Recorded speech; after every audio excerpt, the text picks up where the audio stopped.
Hello, everyone, and welcome to our video on the full moon in Aquarius. I'm Emmeline Muldoon, and I'm here again today with Jim Delacoli. Hey, glad you're back. Yes.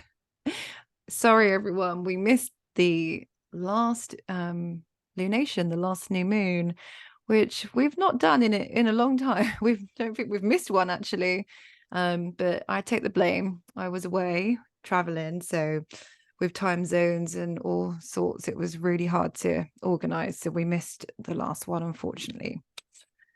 That's But we're good. It's good. They can miss us a little bit then, Emma. Maybe they were getting too used to us.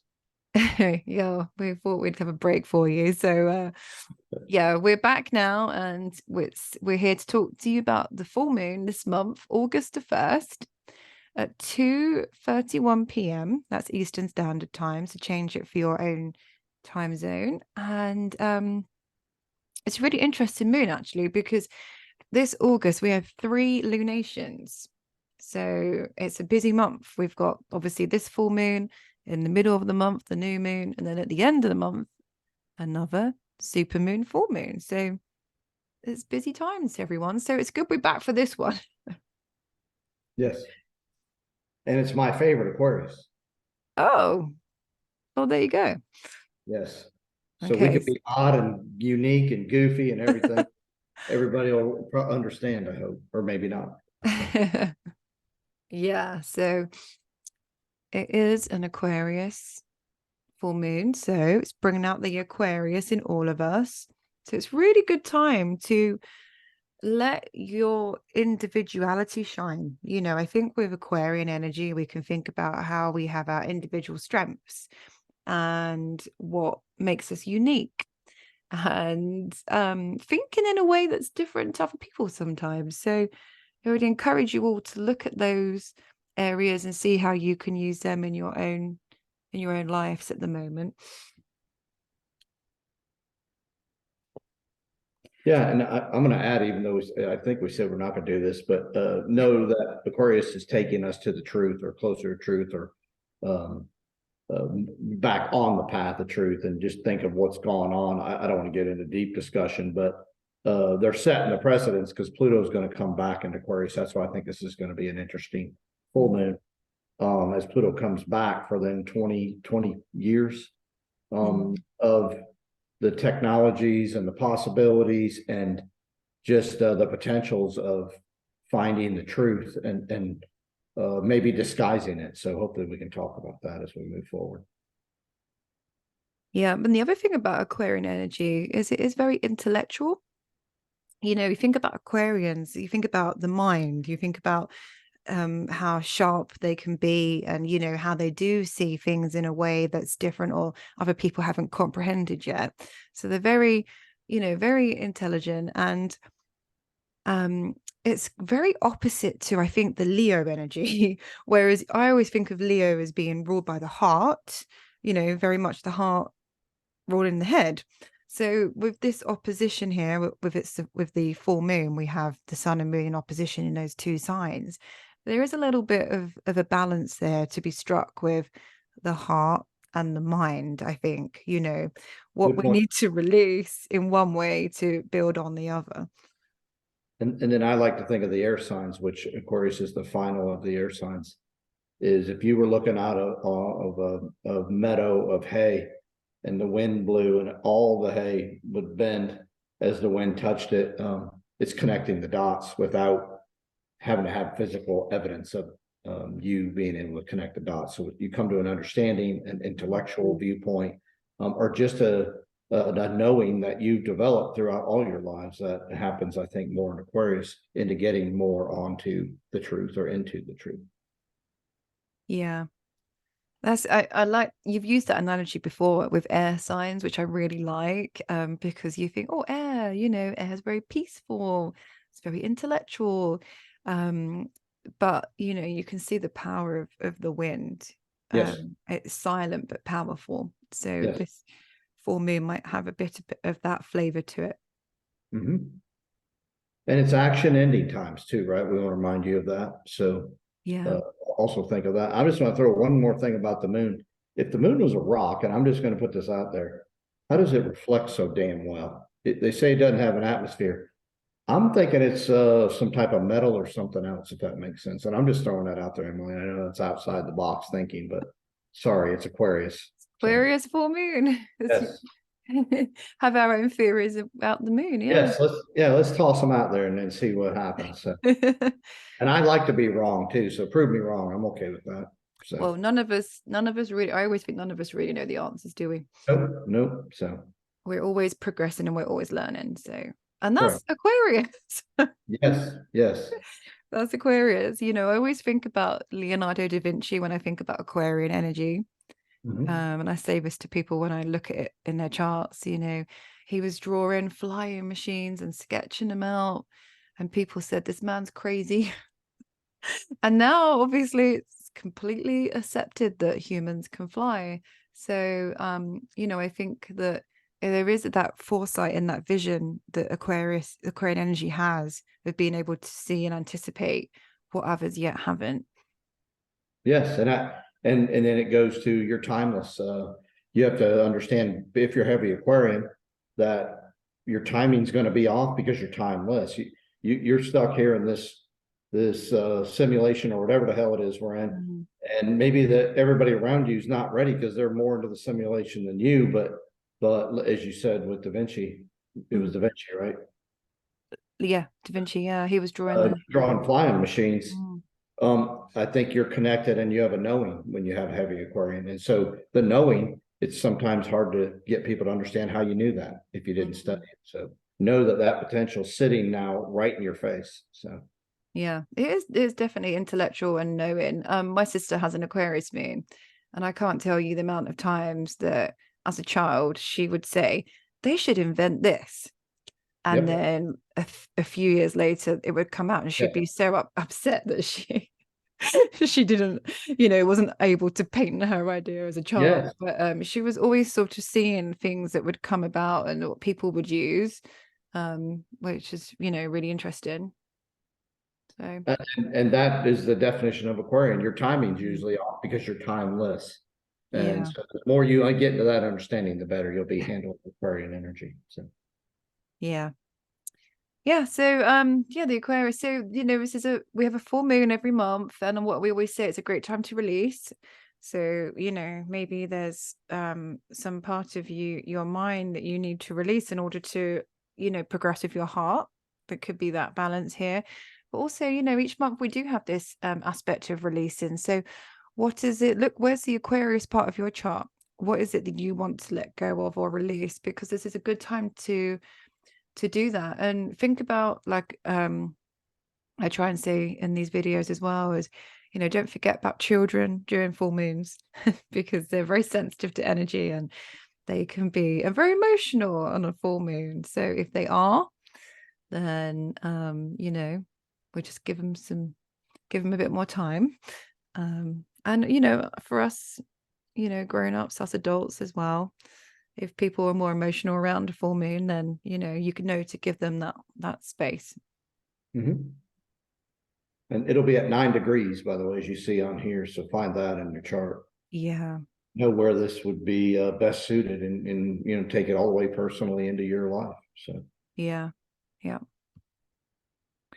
Yeah. So one of the major aspects that we've got on this full moon this month is, I think there's two exact ones, and they're probably the biggest ones. The first one is Saturn opposition to Mercury, and that Mercury is in Virgo, so the Mercury is very happy.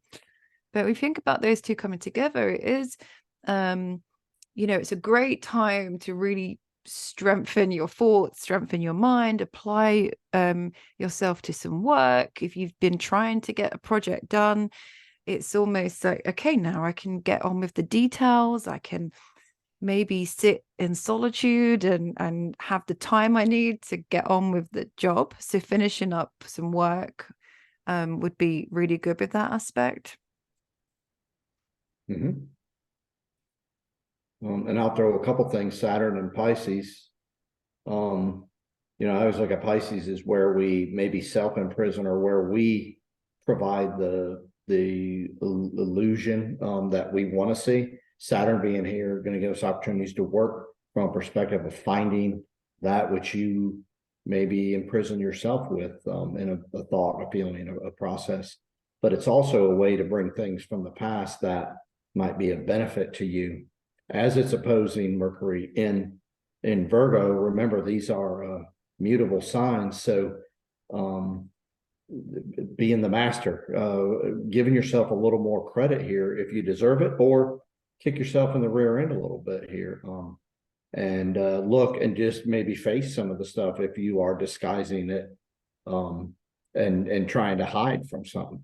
So be careful there. I think you want to know now, Mercury being in a sign that rules, you want to know, but it may take a little bit here to get through or break through, and then you got to, as we all know, Pisces, so they want to hide. Be careful of any type of, but we can break addictions here, I guess, is where I would go with this.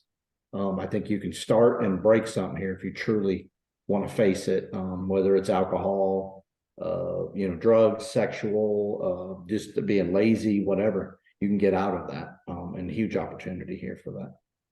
Oh yeah, this is great for releasing old ways. Definitely, there's a lot of strength in this full moon for that. Yeah, so that Saturn over there is really saying if you want to knuckle down, I think as well, you can get on with the task at hand there. That's what Saturn likes likes you to do. Wants you to work on it. You can work on it. It might not be the most sociable full moon, I think. No, I don't think it will be. No, yeah. No, because Aquarius is quite a sociable moon, but with that aspect with Saturn, it is kind of saying work's to be done. Get on with the job. Yes, absolutely. But yeah, the other great aspect here, lovely one. I love the Jupiter with Mars. They are exact as well, almost to the minute. Very exact, them two coming together. And now that's really nice because that's sort of there all week. It's really strong tomorrow on the 31st of July, but it's also going through to Friday, the 4th of August as well. But it really is saying, if there's a very competitiveness aspects to it, but also it's like if you put the effort in and it's almost like you've got the energy to put the effort in, but then also you've got a great luck and opportunity that behind your efforts as well. So it's really nice for starting projects. If you want to launch a project with that trine, it's really nice. So that's quite favorable.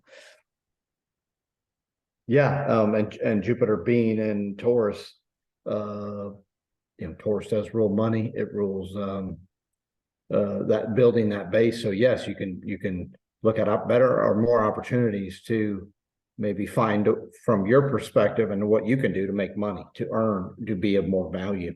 I both my son-in-laws are doing just that, and we've been talking, and I think this aspect with Uranus there is we're going to find new ways and get out of these old ways of how this business world works. And we're going to get things back to that structure that Taurus likes, that is durable, and make things that'll last. And I think we're heading that way. So this is a great opportunity with this trine, because it's actually trine, not tightly with Mercury as well. So huge opportunities for that in the earth signs, because remember, Virgo, we want to perfect. So we got Mars and Mercury there helping us to figure it out, and then have the willpower and the gumption, and then Jupiter and Taurus is going to really make something that could be lasting. So huge opportunity with that trine. Yeah, it's a really nice one. Yeah, very nice. And then we've also got the trine between, these are Pluto and Uranus, right? Yeah, so you just said that, sorry. I'm thinking Pluto's growing the nose as well.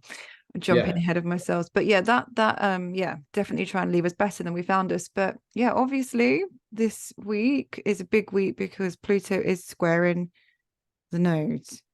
So this is pretty, pretty major. Pluto doesn't hang out in Capricorn every day, only gets there every 250 years. So the fact it's now squaring the nodes, which they've just moved into Aries Libra, they're only there every 19 years. So not great at the math here, but this doesn't happen very often in these parts of our charts. So this is really an aspect of fate at play here. I always say astrology is energy that we can use how we choose, the higher form, the lower form. But with an aspect like this is really sort of speaking to fated events that are taking place that's going to move us to where we're transforming. So that's going to be interesting to watch with this backdrop of this full moon. And I'm going to add, Pluto came back into Capricorn, and it's been in Capricorn since 07, 08.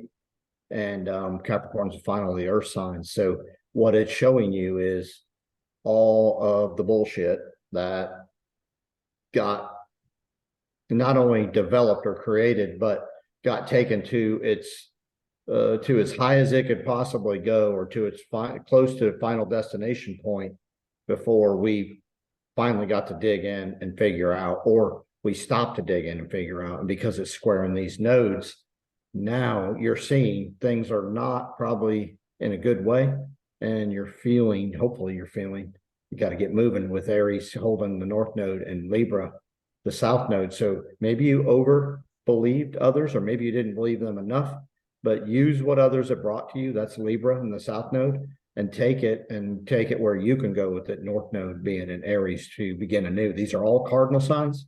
Mm-hmm. This one's on you. Cardinal signs say you must get going. Emmeline and I can't do it for you. Emmeline can't do it for me. I can't do it for her.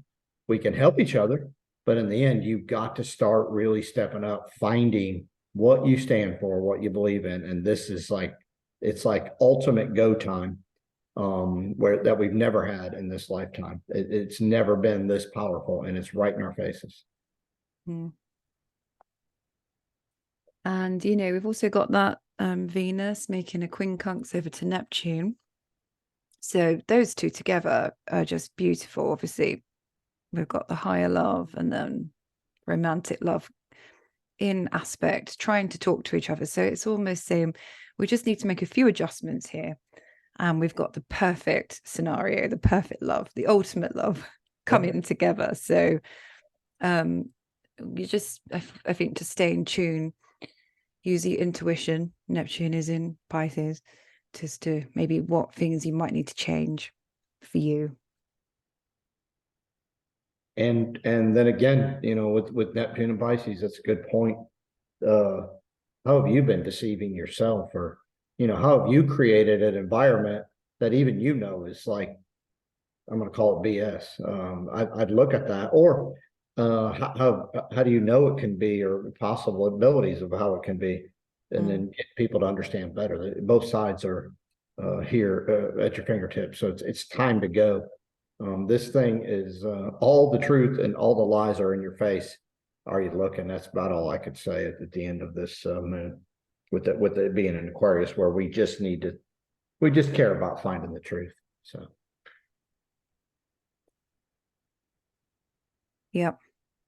So I think we've done most of the major aspects of this full supermoon. It's every one I had.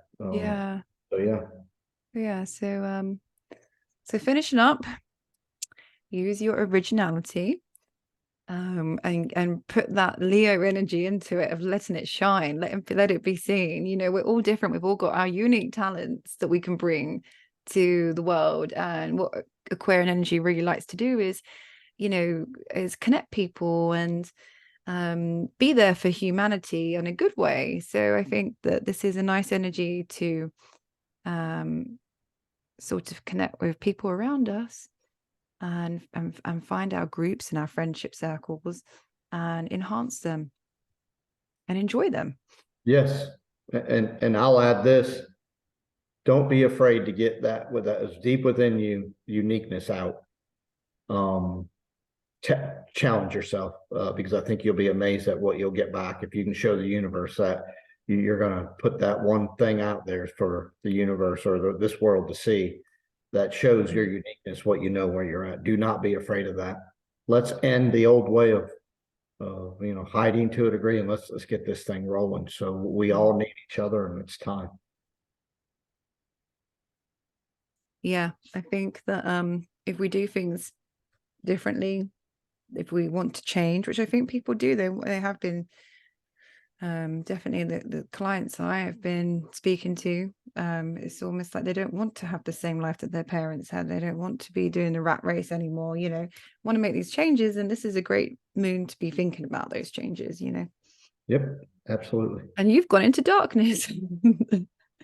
Ever since we've been recording, the moon has come out for you. Yes. Well, I'm heading to my Pluto's coming to my ascendant, so that's where I'm headed to. I'm just doing it in the video too. We started this video in daylight, didn't we? Yes. So it's very good for a full moon video. Yeah, there you go. So the moon is sunset, moon's out. So yeah, moon's there. Well, thank you. I'm glad you're back. I appreciate everything you've done, and hope you get readjusted quickly because it's tough when you change time zones like that. For me, it is at least. So yeah, it's getting away for me as well. 5 hours is more than it used to be. Yeah, it's good to be back. Thanks for hopping on with 2 days before this moon so we can get this video out there for everyone. I hope you all enjoyed it. And we'll be back again for the new moon in 2 weeks. Yes, thank you. And I want some comments because this moon in Aquarius, they ought to be some good ones that should be from the individual's perspective. So let's see some comments, and thank you for viewing and commenting, those who do. So thank you again, Emily, and safe travels. Yep. All Bye, right. everyone. Bye-bye.